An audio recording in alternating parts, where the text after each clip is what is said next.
लेकिन जब मैं द वायर में आई, मुझे पहली बार ऐसा लगा कि मैं घर आ गई हूँ। पहली बार मुझे ये लगा कि मैं अपने पूरे विश्वास के साथ, अपनी तमाम काबिलियत के साथ, अपने अब तक जो मैंने सीखा अपनी ज़िंदगी से और पत्रकारिता से, वो सब जमा करके जब मैं वायर में आई तो पहली बार लगा कि मेरी शख्सियत, मेरे अंदर का पत्रकार मुकम्मल हो गए हैं। किसी सरकार के लिए नहीं, किसी सेठ के लिए नहीं, किसी कॉरपोरेट हाउस के लिए नहीं। छत्तीसगढ़ में रहने वाली वो लड़की जो मुझे हर महीने 50 रुपए देती है और वक्त आने पे डांट देती है कि उसके मुद्दे को क्यों नहीं उठाया। माइक दे के मुझे रोक लिया, दौड़ कर आए दूर तक और कहा कि आप वायर से हैं? तो मैंने कहा हाँ जी मैं वायर से हूँ। अच्छा, मैं आरफा खानम शेरवानी का कार्यक्रम देखता हूँ रोज़। मैंने कहा अच्छा। मैंने अपना मास्क उतारा तो बहुत खुश हो गया। मैंने कहा कि क्या आप हमें देखते हैं? तो कहने लगे हमारा पूरा गांव द वायर देखता है। कितने लोगों के अच्छे दिन आए हैं कश्मीर में मुझे नहीं मालूम, लेकिन जो अब तक कश्मीर में सिर्फ होता आया था कि न्यूज़ के ऑफिसेज में पुलिस के छापे, पत्रकारों का जेल जाना, उनका कत्ल होना, जो एक्टिविस्ट हैं हमारे सामाजिक करता हैं उनके सरों पर तलवार लटके रहना, जितने कमज़ोर तबके हैं उनको किस तरह से खाती के पैर के तले कुचला जाना, ये सब कुछ अब भारत में हो रहा है। देश की सच्चाई, सच छुपने नहीं देंगे। जो ये हमारे दक्षिणपंथी नाजीवादी, मैंने नियो नाजीज कहती हूँ, जो लोग अभी 2-3 साल में कन्वर्ट हुए हैं, तो ये जो नियो नाजीज हैं ये इतने लोकप्रिय हैं कि जहाँ ये पहुँच जाते हैं हज़ारों लोगों की भीड़ वहाँ पहुँच जाती है। और इस भीड़ को इन्होंने खुद तैयार किया है, इन्होंने खुद अपना दर्शक वर्ग तैयार किया है। और यही दर्शक वर्ग अब एक नया भारत बना रहा है।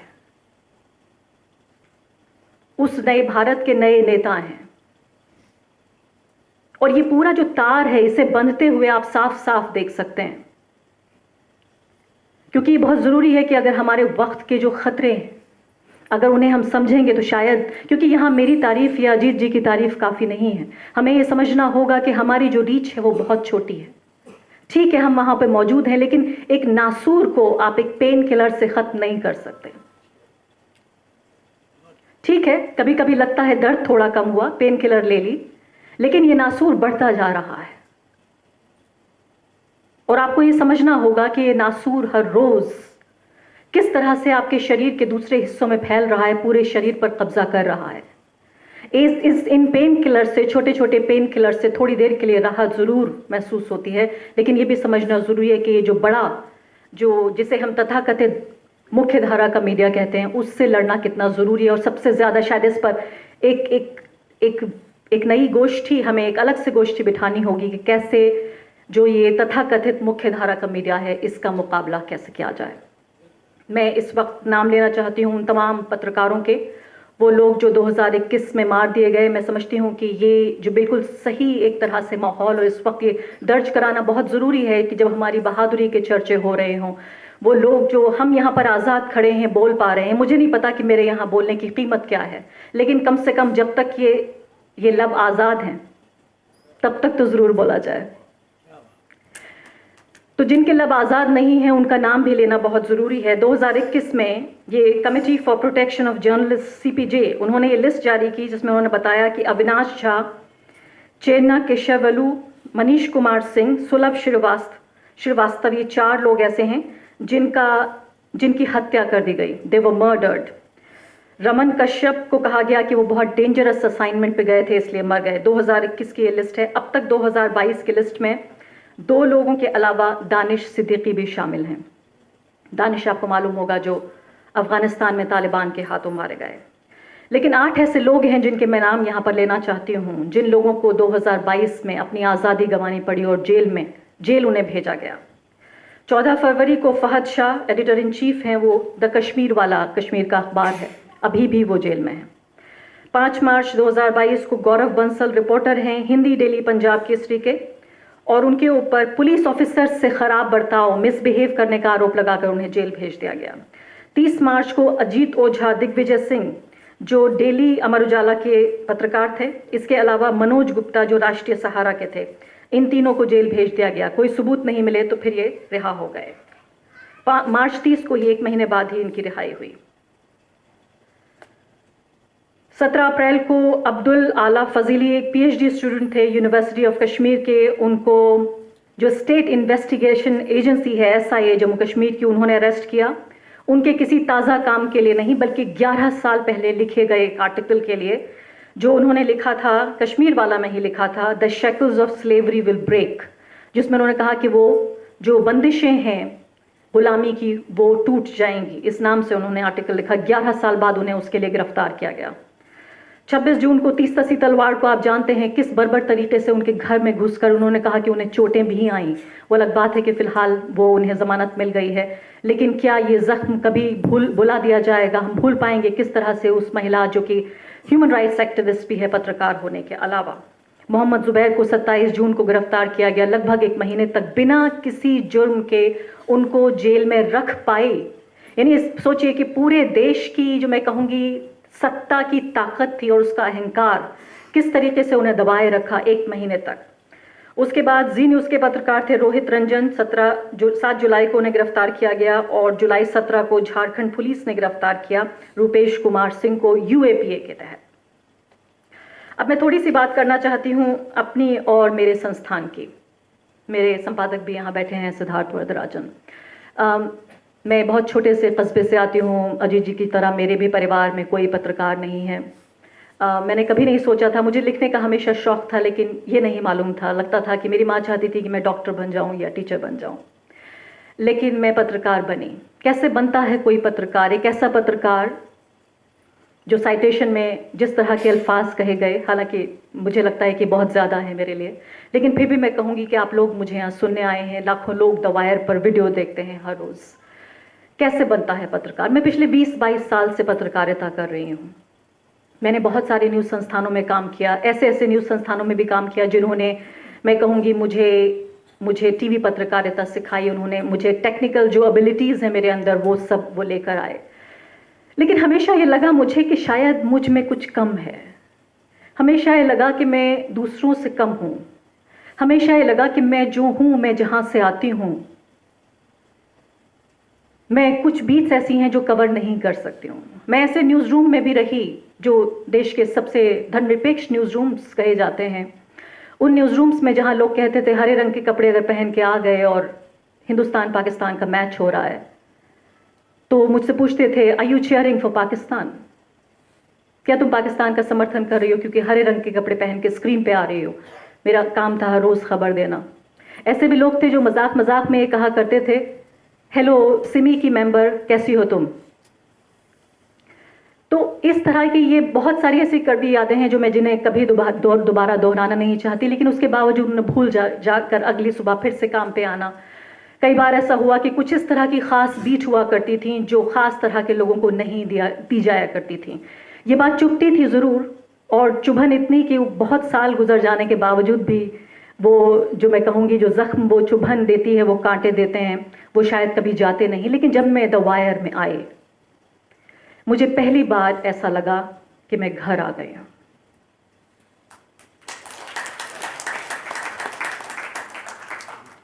पहली बार मुझे ऐसा लगा कि मैं एक महिला के तौर पर, मैं जहाँ से भी आती हूँ, मैं जो भी हूँ, मैं इस संस्थान में जो 30-32 लोग काम करते हैं, न मैं उनसे ऊपर हूँ न मैं उनसे नीचे हूँ, मैं उनके बराबर हूँ, ठीक उनके जैसी हूँ। विचारधारा के स्तर पर हमारे न्यूज़ रूम में बहुत सारे अलग अलग लोगों के विचार हैं। हम बहुत लड़ते हैं, झगड़ते हैं। मैं रोज़ जब अपने सब्जेक्ट का सिलेक्शन करती हूँ, कभी मेरे एडिटर इस बात से सहमत होते हैं, कभी सहमत नहीं होते। कभी मैं झगड़ती हूँ तो मेरी बात मान लेते हैं, कभी वो ज़्यादा कहते हैं तो मैं उनकी बात मान लेती हूँ। ये बराबरी का रिश्ता है। इसलिए पहली बार मुझे ये लगा कि मैं अपने पूरे विश्वास के साथ, अपनी तमाम काबिलियत के साथ, अपने अब तक जो मैंने सीखा अपनी ज़िंदगी से और पत्रकारिता से, वो सब जमा करके जब मैं वायर में आई तो पहली बार लगा कि मेरी शख्सियत, मेरे अंदर का पत्रकार मुकम्मल हो गए हैं। और इसलिए आप मेरी पत्रकारिता में जो चमक देखते हैं, मेरे चेहरे पे जो विश्वास देखते हैं, मैं जो बोलती हूँ, जिस तरह से दिखती हूँ, जहाँ जाती हूँ, जिन लोगों के बारे में बात करती हूँ, ये इस बात की गवाही है कि मैं अपने को एक नागरिक, एक पत्रकार के तौर पर बिल्कुल एक जैसा महसूस करती हूँ। इसलिए बहुत ज़रूरी है संस्थागत जो पत्रकारिता है उसका बचे रहना। मैं यहाँ अजीत जी जैसे बहुत सारे जो लोग जो कि खुद खड़े हो गए हैं, अकेले खड़े हो गए, मैं उनकी बहुत इज्जत करती हूँ, बहुत तारीफ करती हूँ, लेकिन आज मैं इस मंच से ये कहना चाहती हूँ कि मैं और मेरे जैसे दर्जनों पत्रकारों के लिए ये बहुत ज़रूरी है कि जो इंस्टीट्यूशनल जर्नलिज्म है, जो संस्थागत पत्रकारिता है, वो बची रहे। क्योंकि जो पॉलिटिकल इम्यूनिटी है वो हर पत्रकार की वो नहीं है कि वो अकेला खड़े होकर माइक लेकर चल पड़ेगा और उसके साथ कुछ नहीं होगा। ये बहुत ज़रूरी है। ये इंडिविजुअल हीरोइज्म का ज़माना तो है, उसके साथ साथ अंग्रेजी में कहते हैं कलेक्टिव्स। 30-40 लोग जब एक साथ खड़े होते हैं तो वो ज़्यादा मजबूत होते हैं। वहाँ एक संस्था होती है, वहाँ एक सिस्टम होता है। ये बहुत ज़रूरी है कि वायर जैसे संस्थान जो पत्रकारों को बिना ये देखे हुए कि वो कौन है, वो कहाँ से आते हैं, उन्हें बराबरी का दर्जा देकर वो पत्रकारिता उन्हें करने दें, उन्हें वो बनने दें जो वो हमेशा बनना चाहते थे। और इसीलिए संस्थागत पत्रकारिता का कोई दूसरा बदल नहीं है। मैं चाहती हूं कि आज इस मंच से आप ये, if there is one take away that you want to take home, कि जो संस्थागत पत्रकारिता है उसको बचाए रखना जरूरी है। जो ऑर्गेनाइजेशंस हैं, जो संस्थाएं हैं, उनका बचना बेहद जरूरी है। थोड़ी सी बातें द वायर के बारे में कह के और किस तरह से जो हमारी पत्रकारिता है, क्यों मैं समझती हूँ कि ये बहुत ज़रूरी है। कई लोग कहते हैं, मैंने खुद भी अपनी हद गिनाई कि हम छोटा सा पेन किलर हैं इतने बड़े नासूर के सामने, लेकिन उस तमाम हद को पहचानते हुए भी आज का ये सम्मान उस जिम्मेदारी में और ज़्यादा इजाफा किया है जो जिम्मेदारी अक्सर मुझे महसूस होती रही है एक पत्रकार के तौर पर। जब एक लड़की आदिवासी छत्तीसगढ़ में रहने वाली मेरे ट्विटर, मेरे वीडियो के नीचे कमेंट करती है यूट्यूब पर और कहती है कि मेरे स्कूल में ये मुद्दा चल रहा है, मैं आपको जो मुझे 500 रुपये मिलते हैं जेब खर्च के, पॉकेट मनी के, उसमें से 50 रुपये महीना मैं आपको देती हूँ, पिछले 6 महीने से दे रही हूँ। आपने मेरा ये मुद्दा क्यों नहीं उठाया? मैं आपको 50 रुपये महीना देती हूँ। मुझे लगता है कि ये वो लड़की है जिसके लिए मैं अपनी पत्रकारिता करती हूँ। ये वो लड़की है जिसके लिए मैं अपनी जिम्मेदारी महसूस करती हूँ। किसी सरकार के लिए नहीं, किसी सेठ के लिए नहीं, किसी कॉरपोरेट हाउस के लिए नहीं। छत्तीसगढ़ में रहने वाली वो लड़की जो मुझे हर महीने 50 रुपये देती है और वक्त आने पे डांट देती है कि उसके मुद्दे को क्यों नहीं उठाया गया। एक रिटायर्ड टीचर जो कहती हैं कि मेरे पास आरफा जी इससे ज़्यादा कुछ नहीं है, 40 रुपये, जो देख सकते हैं आप, जो कमेंट्स होते हैं यूट्यूब के, उनमें आप देख सकते हैं कि कितना पैसा किसने डोनेट किया। 40 रुपये वहाँ लिखे हुए थे कि मेरे पास यही था जो मैंने आपको दिया। लेकिन मुझे लगता है कि जब आप बोल रही हैं तो मैं बोल रही हूँ, मेरी आवाज़ है।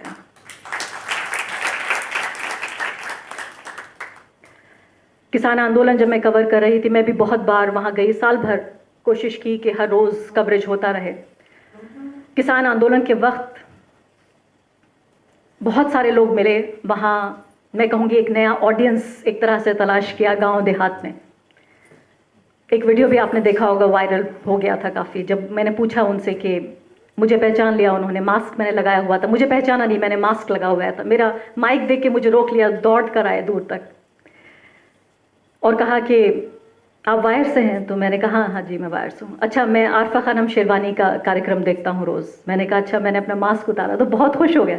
मैंने कहा कि क्या आप हमें देखते हैं? तो कहने लगे हमारा पूरा गांव द वायर देखता है।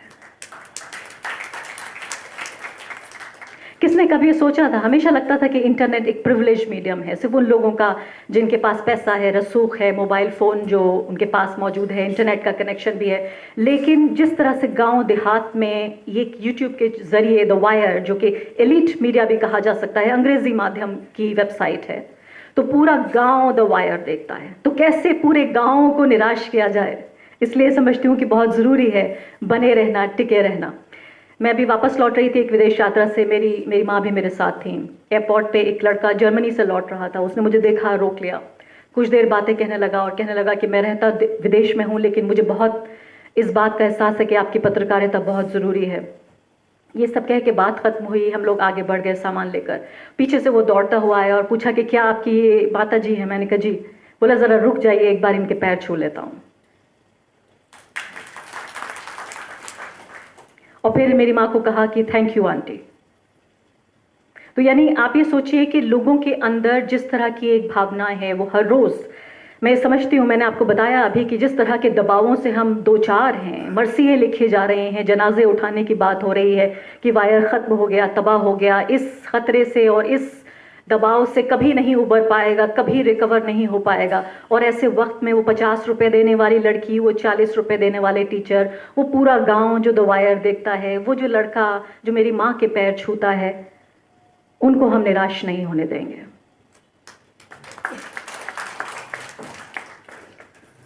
और मैं समझती हूँ कि ये ख़ास वक्त है जबकि पत्रकारिता की वो किताब उठाने का सही वक्त है जिसके हर पन्ने पे ये जड़ा हुआ है कि हमारा काम कितना ज़रूरी है।